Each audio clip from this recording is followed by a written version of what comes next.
before we begin our Midrash, and Devarim 8, verse 10.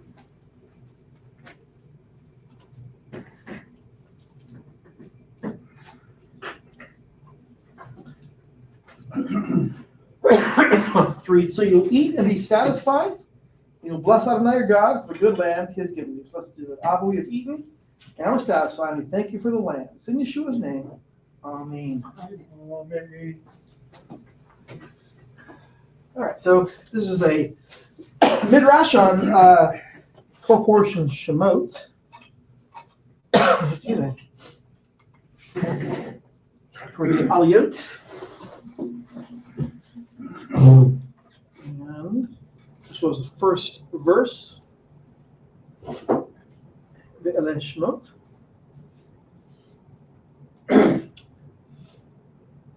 Translation, and these are the names of children of Israel who are coming to Egypt, with Jacob, each man and his household came. All right, so there are 0 of the 613 mitzvot. I should have probably made you guess, but didn't. Next Torah portion with mitzvot in it is Torah portion Bo, which is not next week, but the week after that.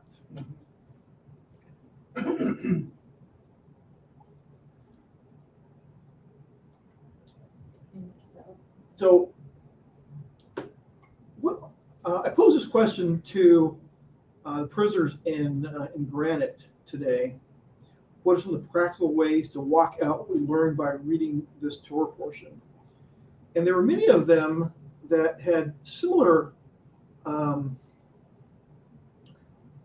comments. Which is something like, when you come to faith, you don't expect adversity,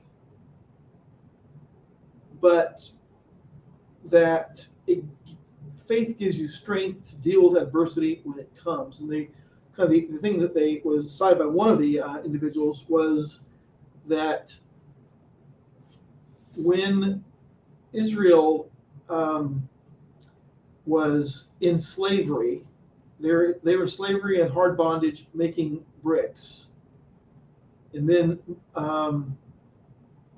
what happens is they have to make bricks without being provided the straw. They have to go gather the straw. So that adds, they're already in slavery. Now they got to go out and get additional things. So it's basically another task added on to an already very difficult set of tasks. And so the idea or the thought was, I'm sorry? Not let the quota fall. Not let the quota fall any shorter than it was. So basically, it's adding one more huge rock into your rucksack and making you walk or march just as far, just as fast.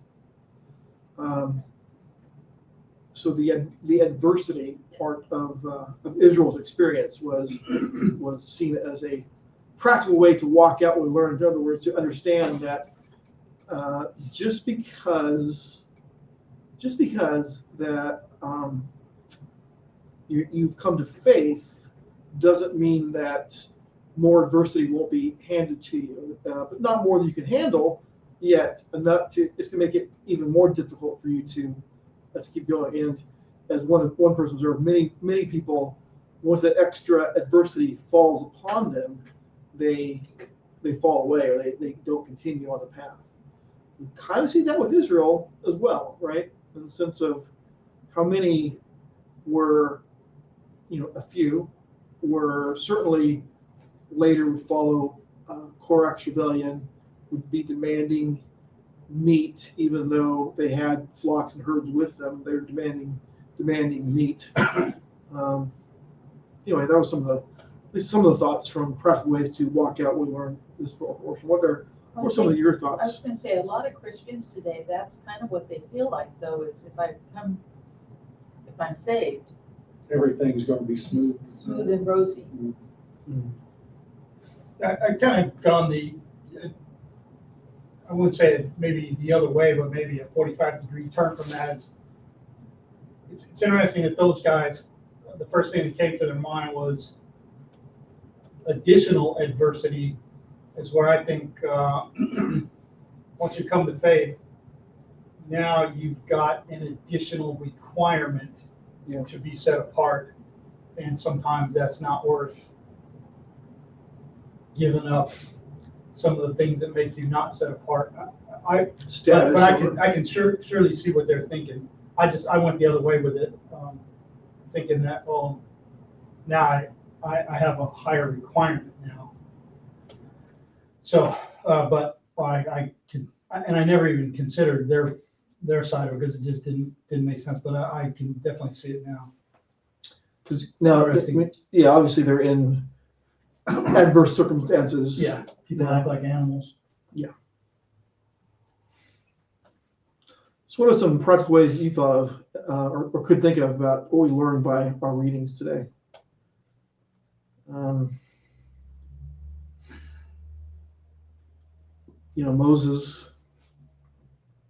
Moses' example, he thought that, well, I mean, one would think, perhaps, that because he grew up in royal household circumstances, to some degree, that he would be given a pass, given a bye, not prosecuted for the killing of the Egyptian. Right. But he was singled out and, essentially had to go into exile to escape prosecution, so to speak. And interestingly, he still, as far as we know to this day, has never been brought to account for that murder. Right? Well, we read why Michael wanted to have his body, I think. Yeah. Not Michael. Hasatan.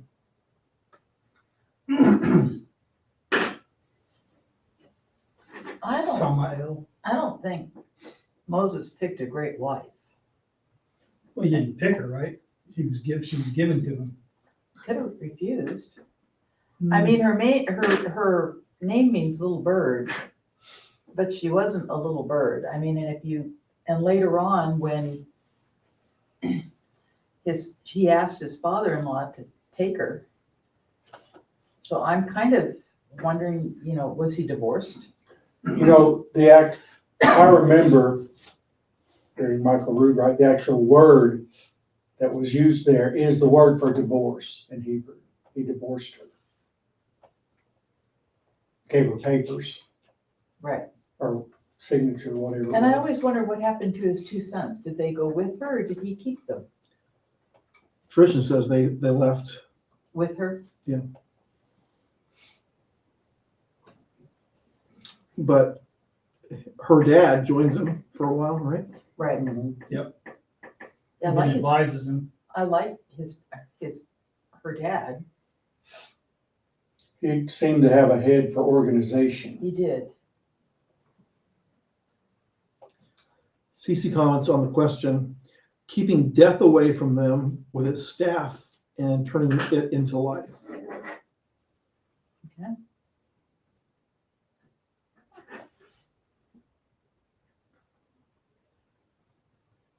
Now, one of the things that I noticed about this reading last year when I read it, and I wasn't paying super attention this year, I was trying to get my thing to work, I wasn't doing well, was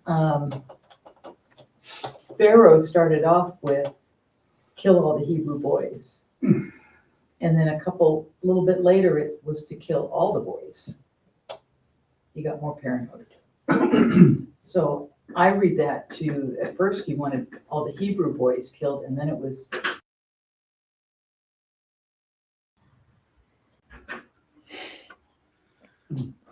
Let's see, I think that was what you read, Jim, wasn't it?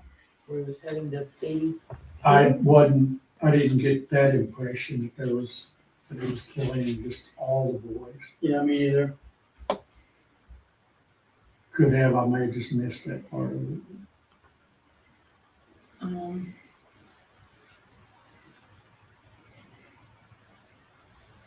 Then Pharaoh gives order to all his people, every boy that is born, right? It doesn't specify every Hebrew boy that is born. It says every boy that is born, throw in the river.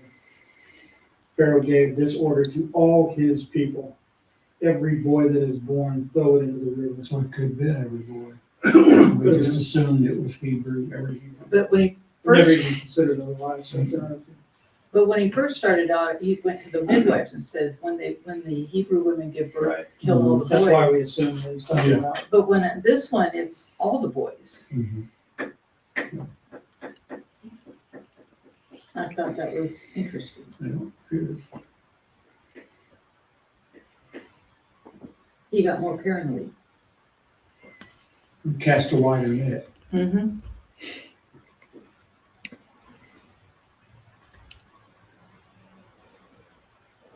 Well, one of the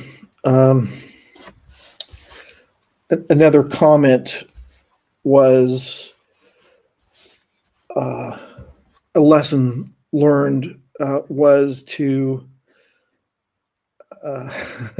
Moses' lesson was to assume there's always someone watching. It said Moses looked left and right, but assume there's always some surveillance camera out there that is going to see you. Nowadays. Yeah. Oh, it is. True nowadays, but that was a lesson they were. It was a thought. It was somewhat in jest in the sense of being all incarcerated. Yeah, picture Moses. Oh, that was a comment from one of your Yeah. labs? Okay. Somewhat tongue in cheek. But I also look at that, I've had this discussion with my daughter, we look at criminals, there are cameras everywhere and people with phones and ring phones and surveillance. How stupid are you? I mean, somebody's picking it up on video. You can't assume you're in a private situation No. anywhere. No, Not anymore. Well, there are some places. Not even Wayne's house. You want to see video? Not my house. I've got the video. You have videos now that can read your driver's license from space. But we can't ever get a really good picture of UFOs. Oh, why not? Because they're out there, dang it.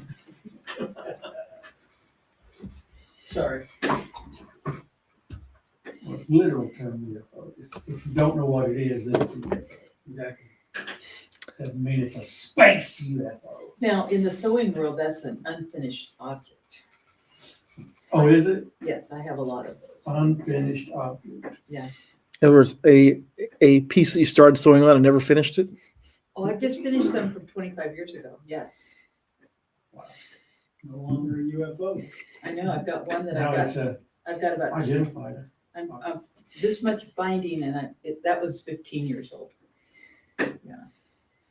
Now, is it an FO, which is a forward observer, or is it finished object? It's an FP, finished product. Yes.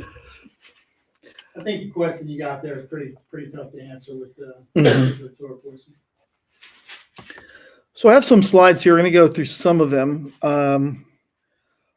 This is kind of ground you may have seen or remember from before. There is a discrepancy of sorts between Shemot 1:5, which says 70 souls went there, and Acts 7:14, which reads 75.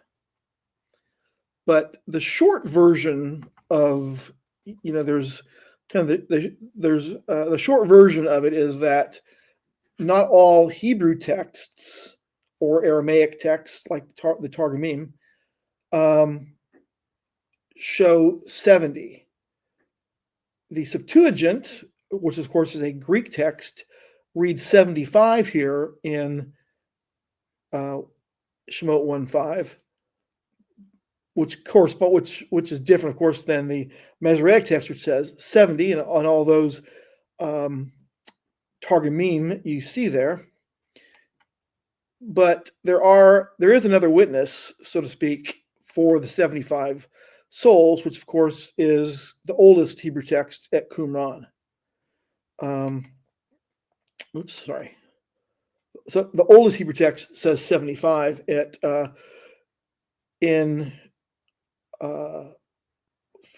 there's two witnesses of Qumran that says 75. 4Q Exodus B and 4Q Gen Genesis, Exodus, B, which are two different scrolls. The 4Q stands as K4 at Qumran, and the name of the text is that there's a text number, a text identification number. I don't have that here, but there's a separate number that identifies it as specifically or numerically, and they read 75. So what's the difference between those? I think that this is this is how this is the English text or translations of those two places, and they read 75, and there's some other differences between those, but I think there's a better explanation than we get of just a difference in how it's written, because I think it's not the same. It's a bit different in that it's not comparing apples to apples, but apples to kumquats or something, right? Because it's Joseph in Acts 7:14, there were 75 relatives, which is not the same as descendants, right? Even the Peshitta agrees with the Greek here to say it's 75 relatives, not 75 descendants. You can see that, they weren't confused about what the word means for relatives. This is from the Peshitta in Luke 157 that says her neighbors and her relatives heard that Elohim had increased his mercy toward her. So there's a different word there between the word for relative and descendant. The word zara is the Aramaic word used here. You can see that it is a close cognate to the Hebrew. So it's a different word used in Acts 7:14, meaning tuma, relative. So the writer of the Peshitta Aramaic text for Acts 7 knows the difference between descendant, zara, and relative, tuma. And so we can see that there's not a conflict between Acts 7:14 and the Masoretic text, because they're talking about a different subset. And there are 75 relatives of Jacob versus 75 descendants from Jacob. And Would that mean like a wife, not a descendant, but a married wife from outside? It could be. Anyways, but I think that yes, that's generally what is one of the ways it's understood to be who were the extra. Relative, yes, it's not a descendant of. Right. It's yes. Even there are. Yeah, that was one of the ideas behind that. Is other family members who are part of the family who have joined with them, who are Not direct descendants. right. Wives, for example, would be part of those that went to Egypt but weren't a descendant of Jacob. As much of a fan of the Masoretic text as I am, Are you? because I do like it, we also know it's not infallible. We also know that the Septuagint is older than the Masoretic text. It is very possible Could it be that just because it's they got it messed up. They made a mistake on it, but the Masoretic text became the gold standard. It's possible. older does not equal accurate? No, not necessarily, no, you're right. But it means there's There's so many other sources that say 75, and then however many hundreds of years, thousands of years later, the Masoretic text is born. And it's but the Targumim all say 70. Sure. So they're probably, the Targumim is older than older than the the Masoretic. Masoretic text as well. So So there is a conflict. all right. One of the things we've talked about in the past as well is the difference between how many people came with him. Remember from in the Torah, there's not the right number of names. In other words, there's a discrepancy between the named descendants of Leah versus what Scripture says is 33. So a descendant of Leah and Jacob are missing from the overall number.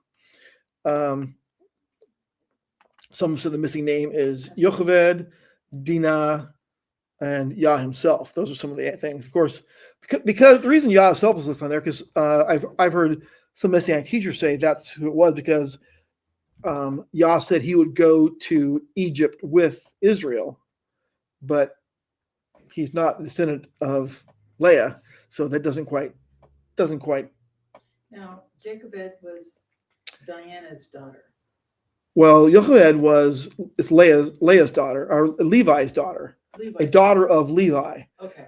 But the question kind of is, well, the idea that Yocheved is that person is because it is said that Yocheved was literally Levi's daughter as well as Moses' mom.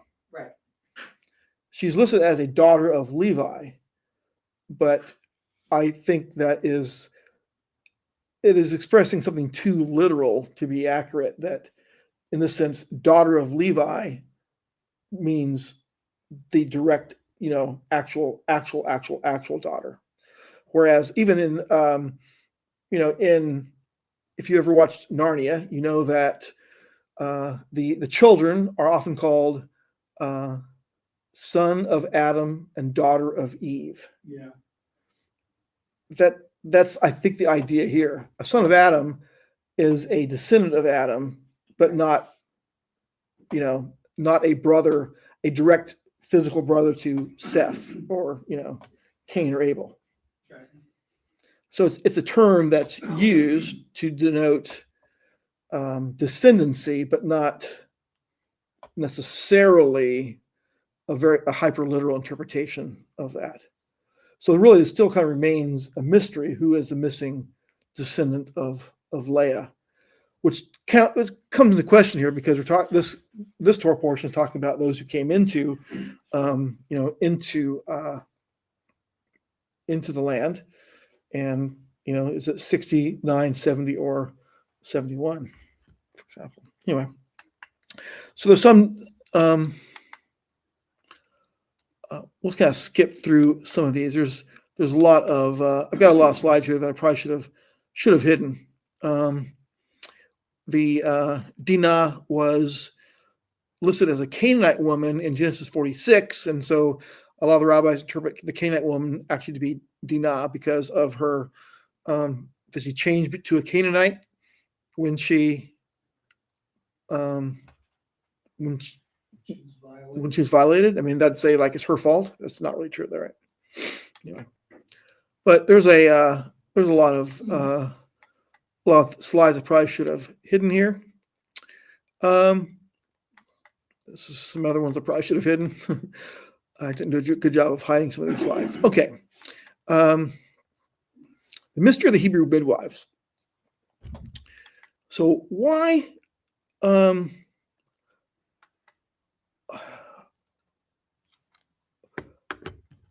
Hebrew midwives seem to have, a very, very close access to Pharaoh. You're talking to Pharaoh directly, which we don't see that among typically, Women.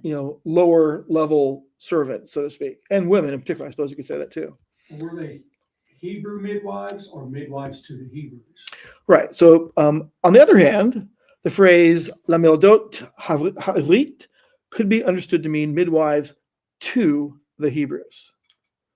Lamed there could be indicating that it's to the Hebrews, but so that would explain why they would be closer to Pharaoh. Yeah, but then even so, why would they be not loyal Egyptians then? That creates a different sort of issue. They were close. They worked closely with the Hebrews. They probably formed some kind of a bond there. I would think, delivering babies and stuff. Could well be. I mean, that would be an explanation for why they did what they did. They became Emotionally attached. Yeah. And they were They're God-fearing. doing the right thing. Yeah.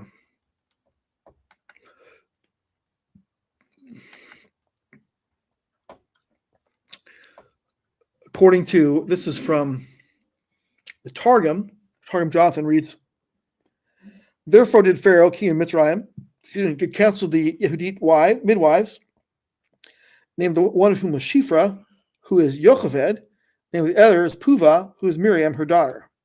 According to the Targum, the Hebrew midwives are actually Moses' mom and Moses' sister Miriam. No, I don't think so. That wouldn't make sense. Can't give any credit to the, that's for Hebrew. Can't give credit. Oh, so see, because Targum's Aramaic, you don't get credit for it? Is that what you said? No, I'm saying that dog don't hunt. The dog just eats. So Rashi says, what does Rashi say? What's bothering Rashi? Rashi also agrees. He says Shifra is Yocheved because she beautified Meshparet, the newborn infant. Of course, Rashi's referencing Talmud Bavli, Sota 11b.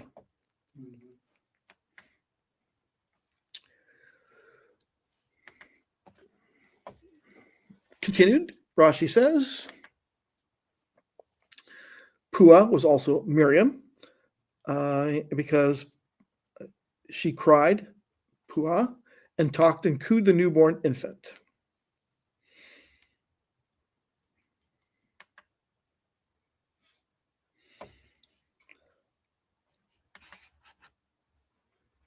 So there's the midwives. It says they're the not like Egyptian women, for they are skilled as midwives. And the New American Standard says, for they are vigorous in giving birth. So there's a bit of a difference between the women, the Hebrew women, being skilled as midwives, as Judaic Press Complete Tanakh says, versus vigorous in giving birth. So Rashi says the Israelite women are compared to beasts of the field who do not require midwives. So it would probably fit Pharaoh's view of the Hebrews to refer to them as beasts. Their women as beasts or animals, not on the same level as the Egyptian women. That they just give birth randomly, not in any sort of practiced way or traditional way. But again, that's So they lied to Pharaoh, the women did. the midwives. Well, they may have. Exaggerated. Well, it's the same thing as I think they said what he already thought. Right? They referred to the Hebrew women as animals, which he already thought they were, and that was the reason for not being able to catch all the babies, so to speak. So they deceived Pharaoh. Yeah, when you tell someone what they want to hear, that is the classic. I mean, that's battlefield deception right there. That's what we do. So, or did. So they did deceive Pharaoh for the sake of life, you'd say, right?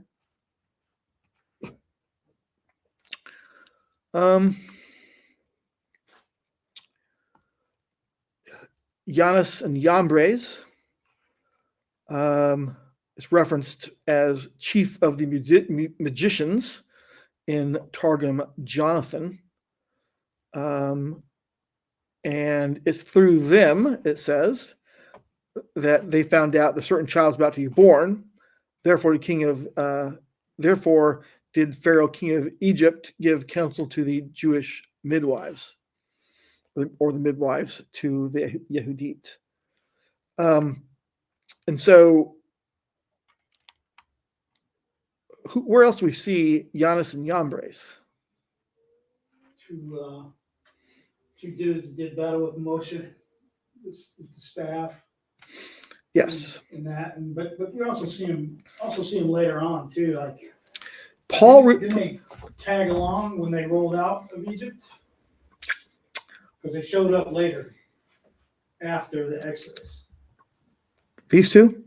Yes. My recollection is that they were referenced to by Paul, but we don't see those specific names outside of the Targum. And so it's Paul referred to them by name. Yeah. And so we see that some of Paul's information comes I don't from, recall what he said about them now.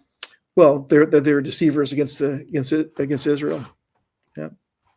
Which they kind of are. They're basically bad news because they're informing through magic channels against the women. So a lot of kids would have died as a result of their counsel.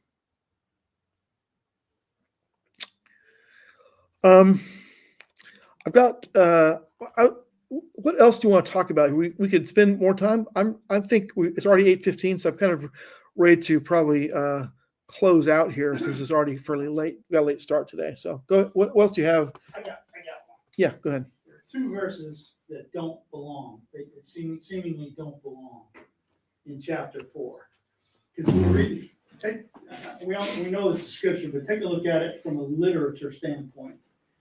And we're reading. It's pretty cool. This is what's happening. And then all of a sudden, at a lodging place on the way, Yeah. Adonai met Moshe and would have killed him. Oh, yeah. Had not Zipporah taken a flintstone and cut off the foreskin of her son, Mhm. threw it at his feet and said, "What a bloody bridegroom you are for me." Doesn't really make And then- sense. After those two verses, we go back to the same narrative, the same flow So, of the prose. that's from another story that was pasted in right there. Yeah, man, like, what are we talking about here? How did that get in there? Because it doesn't belong to the story, literarily speaking. And I know we've talked about this before, but I just cannot remember what we said or what we opined on it. I don't think it can be. Maybe we didn't. Which is typical. But it is true. It is weird. Yeah, it is to me. Although I found in reading the Torah, when you get this little blurb that's weird, it's got to be in there for a reason. Right? It just doesn't, it's almost like it was written by somebody else. It doesn't Because flow. it doesn't flow with what's being said, and then we go right back into I wonder if you read it all in the original Hebrew, it would make some sense. maybe.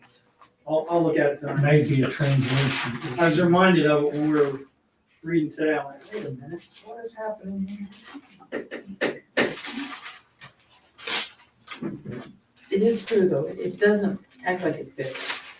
And when you jump back even further than where you are. And in the end, and it doesn't give any explanation either, just Moshe came to Adonai and he would have killed him, except his wife circumcised her son.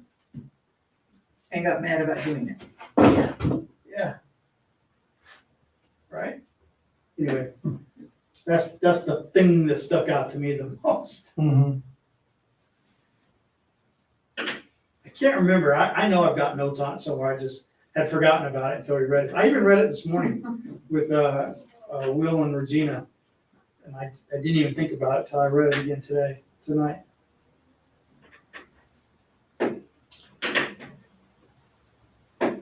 So what a commentary on verse 26 says is that word, it's Chatan Damim, is bridegroom of blood. Mm-hmm. It's related to a Semitic root katana, a circumciser, suggesting that there was the connection between marriage and circumcision. One scholar has shown that the circumcision was a prerequisite for marriage, hence the etymological bond. The rite resembled the bringing of first fruits and represented an offering of blood that cleansed and atoned. Moses' family apparently turned back after this incident, referencing chapter 18, verse 2. I don't know. That doesn't seem like it's a very convincing response here, but that's a commentary on it. I'll see if I can find my notes. I know we've looked at it. I just can't. remember what was said. But we're still not gonna solve it. We're still not. We'll bring it back next week. And in good Bet Tefillah fashion, I'll bring it up again next year. Yeah, we like to chew on it, even though we're not gonna swallow it. And I'll ask the question exactly the same way as I did this year. In true Bet Tefillah fashion. Well, let's pray. We thank you for allowing us to Midrash and freedom. Thank you for the weird wisdom and insight. We thank you in Yeshua's name. Amen. I've got cookies here if anybody'd like any. So what's the verdict for next week of what kind of cookie you guys would like?